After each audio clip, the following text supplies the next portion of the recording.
and nobody else is available." He had then gone on to explain, much to her chagrin, why this couldn't wait. The sensor readings being shared in his office had crossed the minimum safe thresholds by a wide margin. An investigation was needed to ensure there wasn't a potential environmental situation in the making. That's how he always phrased it, a situation. His bosses at the NJAEP heavily frowned upon any use of the word disaster. The last thing they wanted was someone slipping up in a conversation, especially since most people were only a button push from Facebook these days. Every year, reports came in from local hikers and fishermen regarding mutations. Three-eyed fish or frogs with no legs.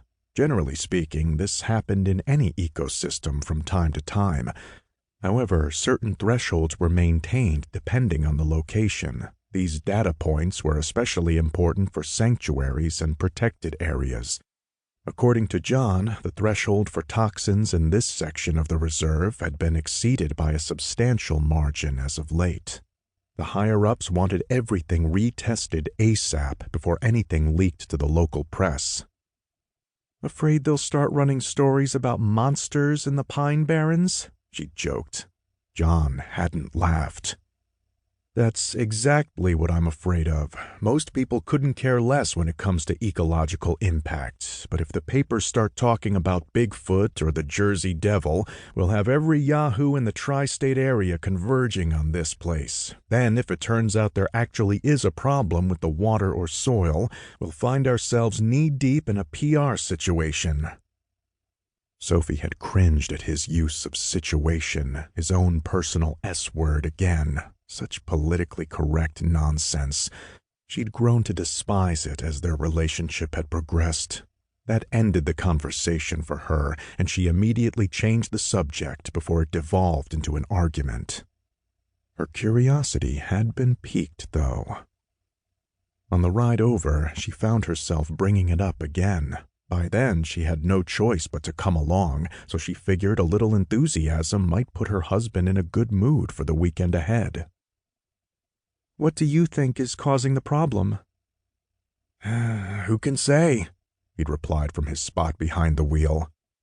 "Could be illegal dumping, or it might be something leaking from one of the old mills." "Old mills?" "Yeah, it's all protected area now, but there used to be all sorts of efforts to develop this land. Lumber, paper mills, hell, there was even a moderately successful bog iron industry in the Barrens back in the day." "Back in the day?" she'd asked, giving him her first grin of the morning. He was only 25. "Well, maybe a little further back. We're talking birth of a nation here, Industrial Revolution and all that." "How could something so old affect anything?" John had smiled back, seemingly encouraged by her show of support. "All those places closed up shop a long time ago, but a lot of the old buildings are still around, albeit they're all husks now, long taken back by the forest." "How is that dangerous?" "You have to realize this was before much thought was given to the environment. Back when they were still in operation, these mills produced tons of toxins, most of which were dumped wherever it was convenient." And these guys weren't exactly big on cleaning up after themselves when they shut down. It was cheaper to just lock the doors and walk away. Over time, machinery rusts, storage tanks rot, you know the deal. When that happens where people live, we have a major cleanup on our hands. Out here, though— "Let me guess," she had replied, looking out the window of the state-owned SUV they were conveniently borrowing for the weekend.